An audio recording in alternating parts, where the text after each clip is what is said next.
Hey, what's up guys? Welcome back to my channel. Today we're going to talk about the first 30 days of foster care. The hardest days probably of your life and the best days of your life. It was the best of times and the worst of times.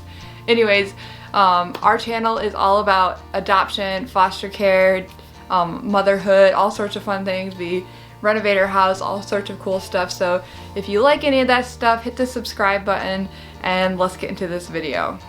The first 30 days, guys, let's talk about these days. So all of a sudden it's like a Tuesday in the afternoon and you get a call at work and it's the social worker, and these calls always just get my heart racing. I'm like, oh my gosh, oh my gosh, oh my gosh, what's gonna happen? Is my life gonna change forever? Every time a social worker calls, I'm like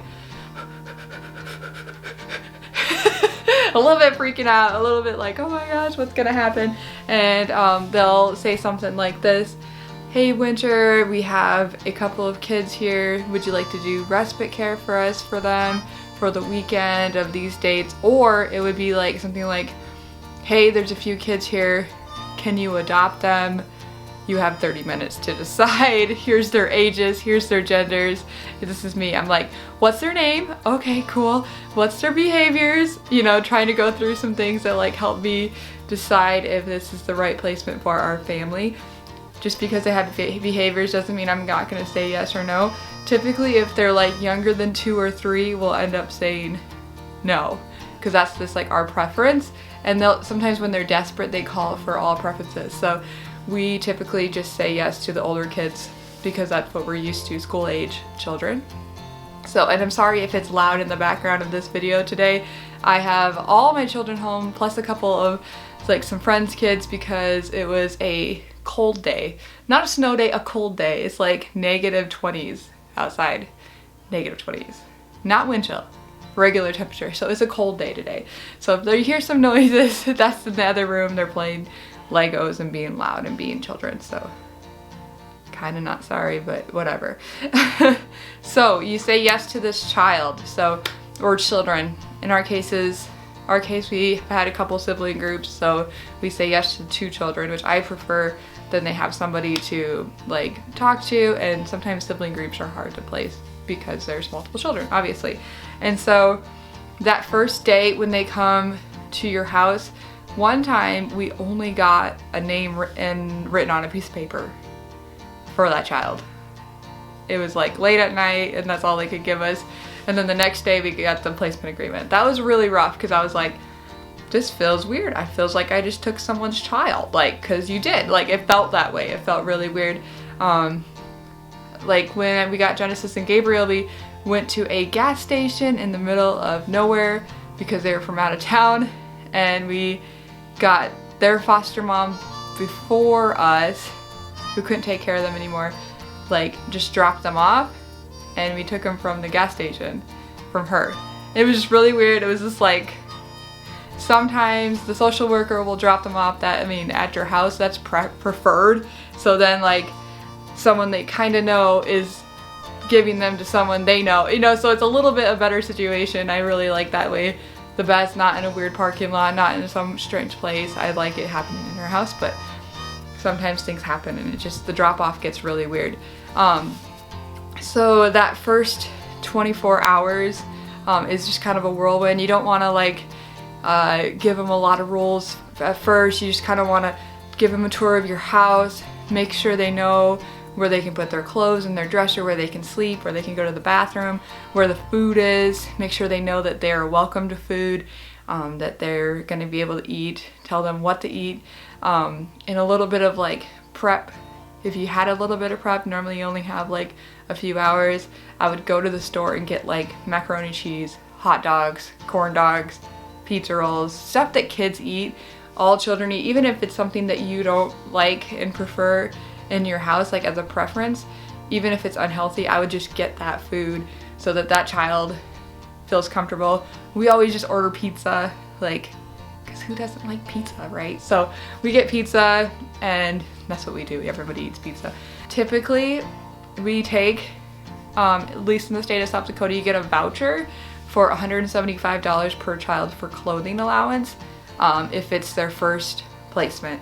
So we take that child with Augie and Nay, for instance, we took them to the store right away because we didn't have any clothes for the next day for them. They came with the clothes on their back and that's it. And like, they were filthy. So like, it was kind of a bad deal. And so we took them to the local store, to Walmart right away, and we just spent that $175. It was super fun to just buy them new clothes, make sure they have socks, underwear, pants, the normal stuff, a pair of shoes. Like, I remember Nene getting these Batman shoes and he just loved them so much. It was super exciting for him. And so I don't know if other states have that voucher. It's not like a guaranteed thing. You have to like basically give them your receipt and then you get reimbursed that way for the $175. Unlike the normal, like however much you get a day, like that $500 a month, give or take, depending on your state, that is just given to you. You don't have to give receipts for that. Side note. So you go shopping right away if they're a new placement, obviously. You have to sign a placement agreement with the Department of Social Services, and normally on that placement agreement, it has a tiny bit of information about the child. You want to read that whole thing. Like whatever they give you, piece of paper about that child's life, you want to read that and know like what's going on, because as a foster parent, you're normally out of the loop on everything and you don't know much about this child and you're kind of running blind a lot of times. And so sometimes that piece of paper will give you some information like, okay, so this is why they're in care. It might not give you all the details, but it'll give you a little bit of like the reason why they got put in foster care. And that will help you like with some of the background stuff. You are more than welcome to ask your social worker when they call you, why are they put into care? Like, was there physical abuse? Was there sexual abuse? Like, what kind of abuse are we talking about here? Like, was there neglect? Well, like, are they going to be able to go back to their parents? Like, just like, they don't know for sure, obviously, but you want to just like ask a few questions just so you know what you're getting yourself into. Obviously, when we get a call for a placement, we prefer to talk to each other first, me and my husband. Like, we won't take a placement unless we're both in agreement on the placement.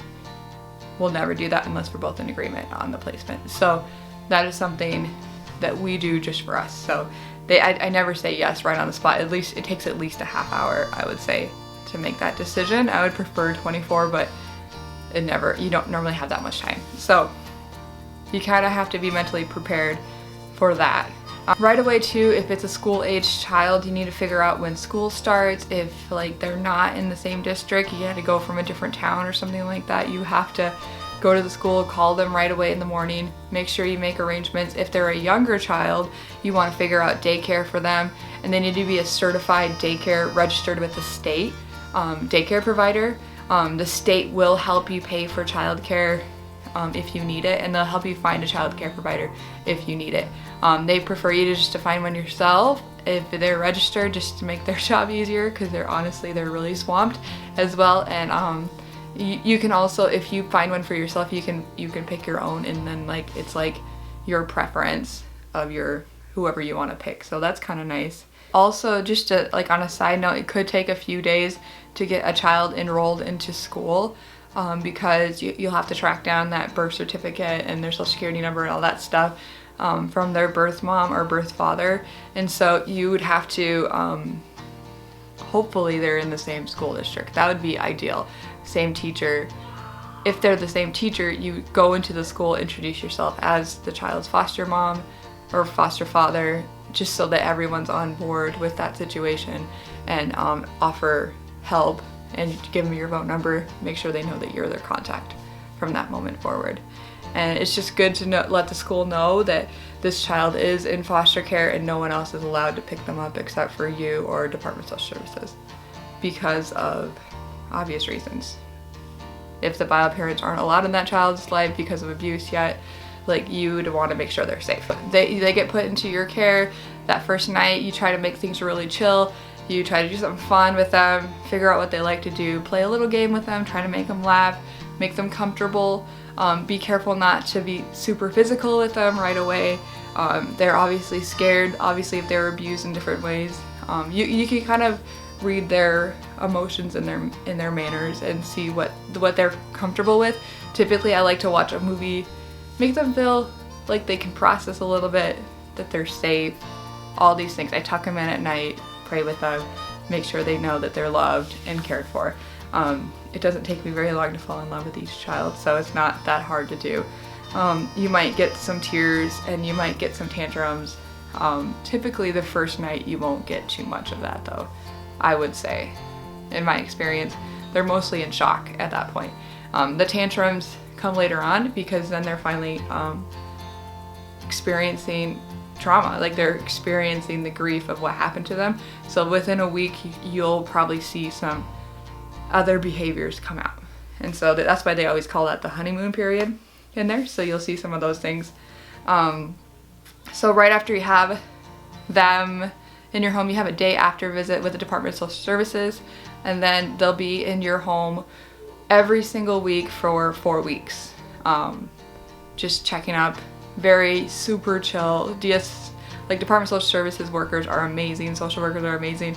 They just come into your home, they have a private meeting with your foster child in their room to make sure that they're safe, make sure everything checks out, make sure their environment is clean and, you know, relatively clean. Obviously you live there, it doesn't need to be perfect. And then they have a tiny little meeting with you where you can express concerns. And normally that first month you do want to have a little bit more support. You don't want to just be left with a child. They want to make sure that this placement is gonna last and it's not gonna have to move to a different one, and they can offer support wherever needed. That first month you would want to maybe contact a school and get your child into counseling, or you can get them professional counseling. That would be even better if you can get that where you live. 3 things that must happen though, according to our state's law at least: you need to have a full medical exam, you have to have an eye exam and a dental exam that first 30 days. It's very important that they have all those things done right away. Also in the first 30 days they typically start to do family visits, so with their biological family, and those can be a little bit stressful, especially the first visit after they get put in care can be really stressful for a child, and they could have a little bit of anxiety going into it, so be prepared for that. And sometimes, depending on the situation, sometimes it goes really well, the visit does, but then sometimes it goes really bad, and then you'll see some behaviors later on that night.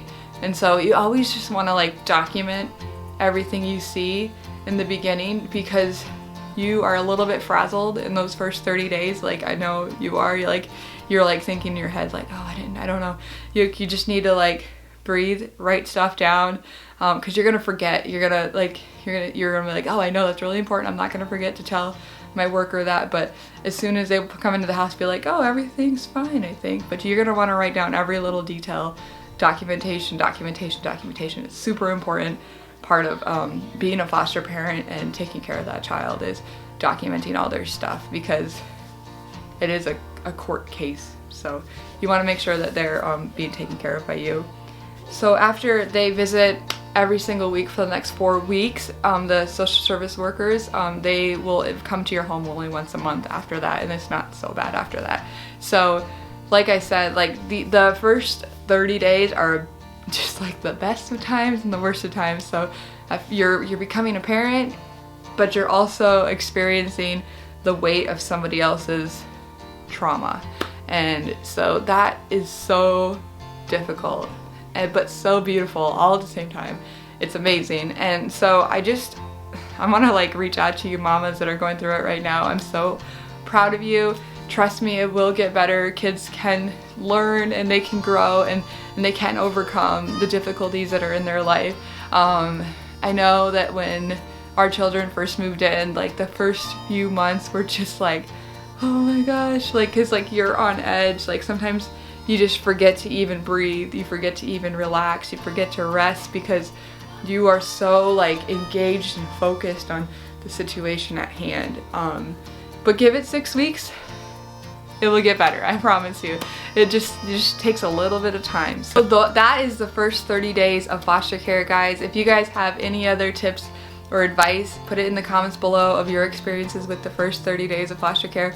For me, it is always the most exciting, stressful, emotional time for me personally whenever those first 30 days happen. So yeah, if you guys agree, put that in the comments below. Let me know if this video was helpful for you. Give it a thumbs up. And I hope you guys are having the best day ever, and I'll see you guys in the next video. Bye!